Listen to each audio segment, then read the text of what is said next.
Do you feel like your office environment has lost some of its energy? Are people constantly complaining or fighting? Are employees and teams assigning blame, or are they collaborating? Maybe people are just cloistered in their cubicles or home offices, oblivious to each other or their customers. My name is Jeff Schuster with Mechanics and Mindset Business Coaching. I help my clients master their mindset and mechanics so that they can master their business. In this video, I'll explain how leaders can improve their company's energy level, attract the best talent, and encourage a win-win culture simply by how they show up. So let's get started. Company culture refers to the people and their general attitudes. Core energy coaches refer to this general attitude level as energy. The people who contribute to this energy are employees, leaders, customers, and vendors. I'll illustrate 5 business cultures that you can create. As I describe each one of these, I want you to consider which ones are most familiar to you. In a victim culture, the core thought is, I lose. People believe that others cause their problems and they can do nothing about it. There's no way out. A leader believes there are no viable employees in the labor market. Their employees take advantage of them and they can't achieve business objectives because no one will do the work. Employees believe they can't get the compensation that they need to live the life that they want, and they have no opportunity for promotion. They manage to do what little they can to avoid being fired. Vendors feel beaten down. With a weak negotiating position, they feel subject to your company's will. In a conflict culture, the core thought is, I win, you lose. Employees compete for advancement. Successful employees are rewarded, while struggling employees are disciplined. Employees are driven by fear. They put in extra hours to win at any cost. Successful employees in this culture may lose their families or burn out because they have no sense of work-life balance. Industries that breed conflict culture include construction, the legal profession, professional sports, competitive sales, and politics. A business owner in this culture will constantly compare their company to other companies to see how they measure up. Most participants in conflict will be defensive, fight, and argue vigorously over minor agreements. Customer relationships will be laden with lengthy contracts, lawsuits, and debate because any negotiation is a win-lose proposition. The risk of corruption and cheating exists in the conflict culture because winning is so much more important than business ethics. The core thought in a responsibility culture is, I win. In a culture of responsibility, people are productive but passive. They navigate around obstacles to achieve some level of success and avoid conflict because it disrupts their personal progress. Losses are ignored and forgotten. Bosses are reluctant to praise or criticize employees for fear of upsetting the status quo.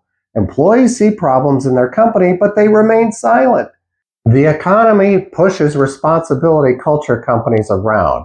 If economic times are good, they ride the wave of profitability, but if economic times are bad, they downsize.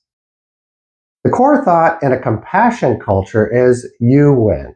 People come first, whether they are customers, employees, or vendors. Managers express genuine empathy for the challenges that their employees are experiencing at work and at home. In a compassion culture, employees sense a caring spirit and feel cared about.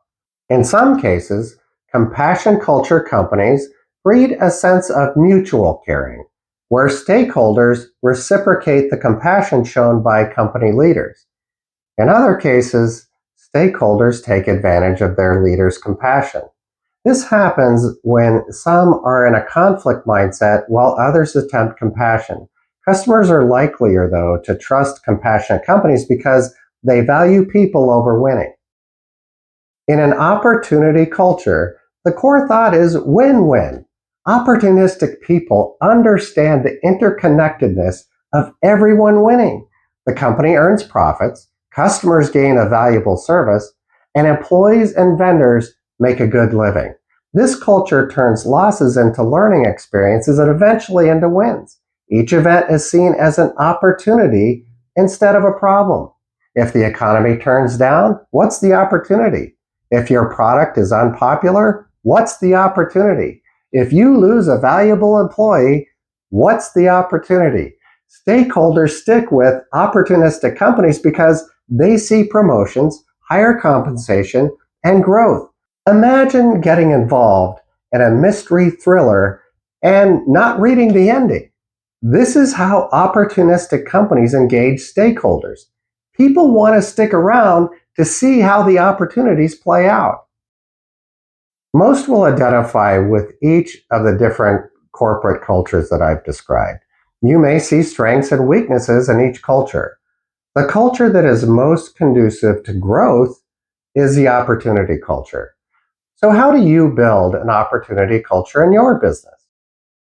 Business owners live in a risk reward environment, but seldom share this culture with their employees. To the extent that your employees can impact your business's success, create financial incentives that reward them.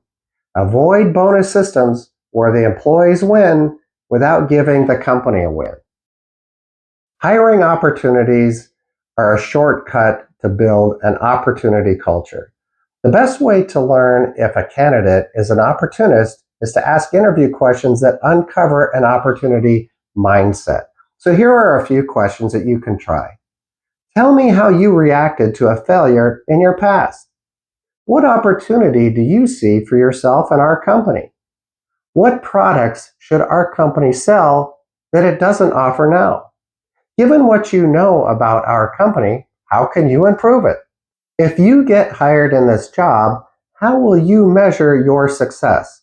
Opportunists will answer these questions with hope and excitement about win-win opportunities with your company.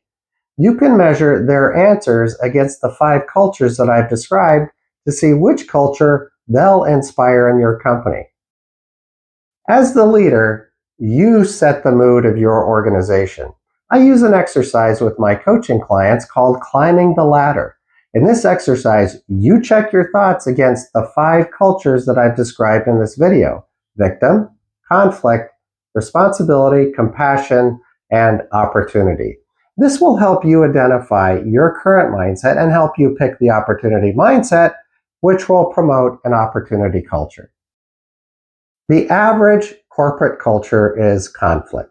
This culture makes the most sense in a dog-eat-dog world. Lower levels come naturally, especially in a challenging business environment. The higher levels require intention. Indeed, an opportunistic leader must help employees shift to the higher energy level to sustain the opportunity culture. But it's worth it. You will stop trying to motivate your people to grow your business. They will be excited to be a part of your growth and keep the opportunities rolling. And if you'd like to learn more about creating an opportunity culture in your company, I'd love to help. You can watch other videos that I've produced on core energy business. I've left links to these videos in the description below. And if you learned something from this video, I'd appreciate it if you like it and share it with others. If you'd like to be coached on increasing the energy level in your business, schedule a complimentary discovery session with me to see if I'm the right business coach for you. I've left a link in the description below. Until we meet again, I wish you the best in your business and your life.